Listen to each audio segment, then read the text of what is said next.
Assalamualaikum warahmatullahi wabarakatuh. Selamat siang. Di video kali ini kita akan membahas tentang state ya. Apa state itu, kemudian bagaimana cara menggunakannya di Flutter. Kalau kita orang PHP ya tidak kenal state ya, karena di PHP kan kita tidak ada state. Tapi di Flutter atau di aplikasi di bahasa pemrograman front end itu biasanya ada istilah state.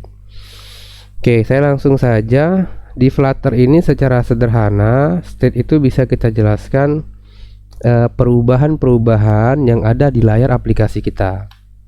Contohnya di aplikasi ini misalnya pada saat tombol upload syarat ini saya klik, maka tulisan selamat datangnya misalnya berubah menjadi tulisan lain.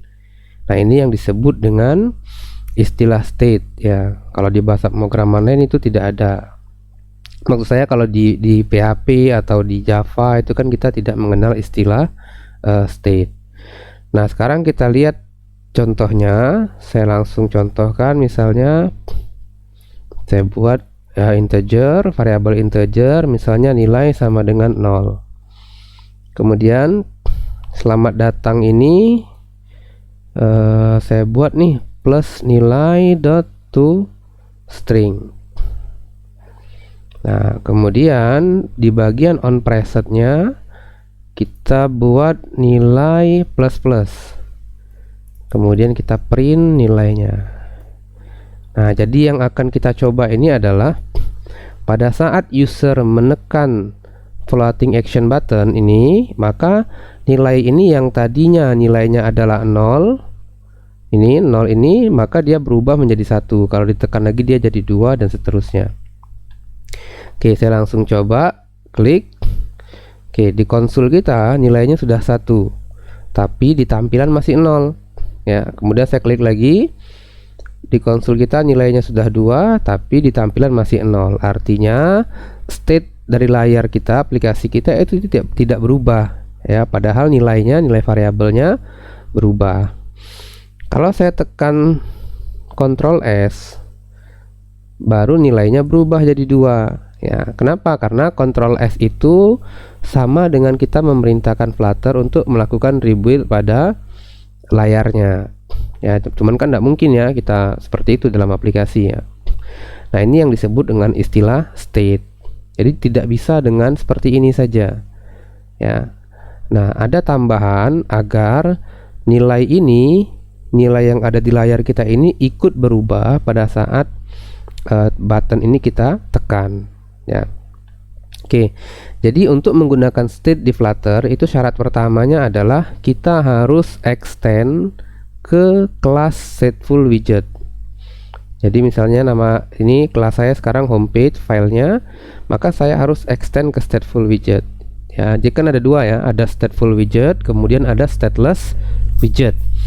Nah, kalau kita pakai stateless widget itu sudah pasti tidak bisa, maka kita harus menggunakan stateful widget ya. Nah, kemudian setiap perubahan-perubahan yang ingin kita lakukan di layar kita, maka kita harus menambahkan metode namanya setState. Seperti ini. Saya masukkan nilainya, baru kemudian saya simpan. Oke, kita reload ya biar nilainya kembali 0. Oke. Nah, sekarang kalau saya tekan upload syarat, maka di konsol 1, di sini juga 1 sama, ini juga sama 2 dan seterusnya.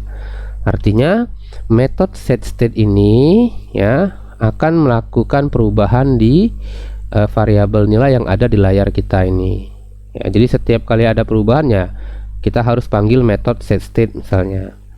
Nah, ini kadang-kadang dianggap codingnya jadi banyak ya, makanya muncul state management ya, bagaimana melakukan manajemen perubahan di layar ya. Kalau kita lihat di Flutter, di package Flutternya di pub.dev itu kan ada banyak sekali ya. Yang paling populer itu ada block ya, ada Flutter block, kemudian ada provider ya, provider juga banyak yang pakai. Itu semua digunakan untuk mengolah ya, mengolah state atau keadaan-keadaan dari nilai-nilai yang ada di widget kita, ya, nilai-nilai yang ada di widget kita atau state yang ada di widget kita, di layar kita ya, di layar kita. Jadi nanti misalnya di sini ada banyak nilai-nilai yang pada saat tombol ini diklik dia berubah. Nah, kita kan codingnya nanti terlalu banyak nih. Makanya kalau kita menggunakan state management, nanti dia biasanya ada file tertentu, contohnya ini, yang akan menghandle state-nya. Jadi nanti ada variabel increment, decrement, dan seterusnya seperti itu. Oke, nanti kita akan coba ya, kita akan coba menggunakan Flutter Block ya, kita coba juga provider sambil kita meneruskan project upload syarat pendaftaran kita, project pendaftaran kita. Oke, saya rasa untuk video ini saya cukupkan dulu sampai di sini.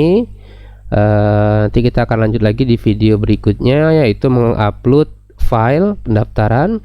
Assalamualaikum warahmatullahi wabarakatuh. Selamat siang.